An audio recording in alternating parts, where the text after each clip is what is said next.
From the golden age of piracy, a time of rebellion, adventure, and danger, to the haunting tales of ghost ships and the legendary sea monsters that lurk beneath the waves, the sea holds countless stories that continue to captivate us. Our first tale takes us to the ghostly ship known as the Flying Dutchman. This phantom vessel has haunted the high seas for centuries, a chilling testament to a captain's hubris and a timeless reminder of the sea's unforgiving nature. The ship, under the command of Captain Hendrik van der Decken, embarked on a voyage that would forever seal its fate.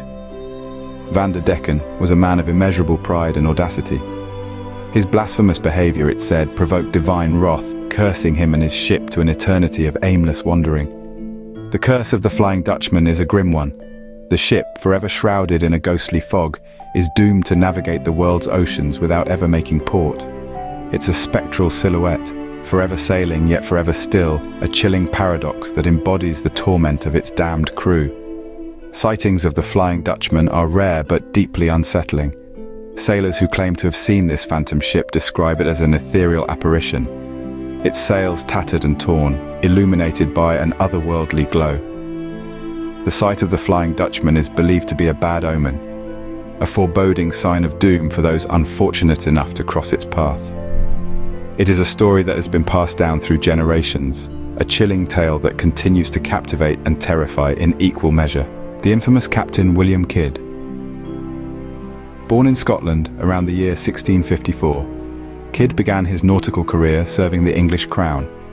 His duties were twofold: to attack French ships during the conflicts of the time, and to safeguard English interests on the high seas. However, the tides of Kidd's fate turned during a voyage on a ship known as the Adventure Galley. Whispers of piracy began to circulate, casting a shadow over Kidd's once honourable name. The catalyst for these accusations was the capture of a certain ship, the Quedagh Merchant. This vessel was laden with valuable cargo, and its capture was seen not as a heroic act but as an overt act of piracy. The charges mounted, and Kidd found himself in chains, transported back to England to stand trial. He stood before the court, maintaining his innocence. He argued that he was merely following orders, that his actions were in service of the crown. Yet, the court was unmoved. The verdict was guilty of piracy and of murder. In the year 1701, Captain Kidd met his grim end. He was executed, his life snuffed out by the hangman's noose. But his death was not the end of his tale. His lifeless body was displayed in a gibbet along the River Thames, a macabre spectacle serving as a chilling warning to other would-be pirates. Kidd's story is one that blurs the line between right and wrong, between hero and villain. It raises questions about duty and morality, about the choices one makes and the consequences that follow. Edward Teach, or as he is more famously known, Blackbeard, is perhaps the most infamous pirate in the annals of history.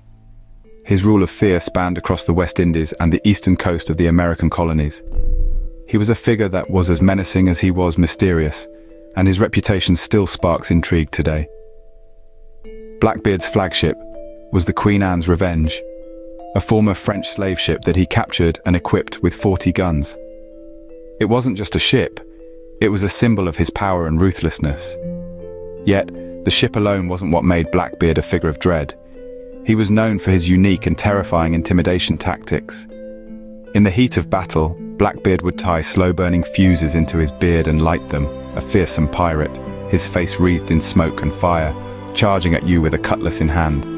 But even the most fearsome of pirates couldn't evade the long arm of justice forever. Blackbeard's reign of terror came to an abrupt end in 1718 in a fierce battle with British naval forces off the coast of North Carolina. The infamous pirate met his end not with a whimper, but with a bang, fighting tooth and nail till his last breath. In death, Blackbeard left behind a legacy that continues to captivate us. His life has been the subject of countless books and movies, and his name is synonymous with the golden age of piracy. His exploits have been exaggerated over the years, transforming him from man to myth. Yet beneath the layers of legend, there was a man who was cunning, ruthless, and terrifyingly effective. Blackbeard may have been a villain, but there's no denying his impact on history. He was a man who lived by his own rules, unfettered by the constraints of society. He was a rebel, an adventurer, and above all else, a pirate, the Queen Pirate. Born in the Guangdong province of China in 1775, Zheng Yisao, also known as Qing Shi, was no ordinary woman. She was destined to become one of the most powerful pirate leaders in history, commanding a fleet that could rival any naval power of her time. Her journey to power began when she married a pirate captain, Zheng Yi, but it was her strategic acumen and fearless leadership that propelled her to the pinnacle of piracy. Upon her husband's untimely death, she didn't retreat to the shadows. Instead, Zheng Yisao seized control of the Red Flag Fleet, a formidable pirate armada. She proved herself a skilled leader, uniting rival pirate groups under her rule, and creating a pirate confederation with a reach that extended across the South China Sea. Her fleet grew to include hundreds of ships, manned by tens of thousands of pirates. But Zheng Yisao was not just a fearsome force on the high seas. She was also a shrewd strategist who knew when to fight and when to negotiate. And so in 1810, she did just that. With her power at its peak, Zheng Yisao approached the Chinese government with a proposition. She offered to disband her pirate armada in return for amnesty for herself and her followers. The Chinese government, unable to defeat her on the open sea, accepted her terms. And so Zheng Yisao, the Pirate Queen, retired from her life of piracy. She hung up her sword, disbanded her fleet, and returned to society. But she wasn't just a former pirate. She was a respected member of her community until the end of her days. The Kraken. This colossal creature, often depicted as a monstrous octopus or squid, is said to lurk in the icy waters off Norway and Greenland. With a terrifying reputation for pulling entire ships beneath the waves, it has become a symbol of the sea's untamed power.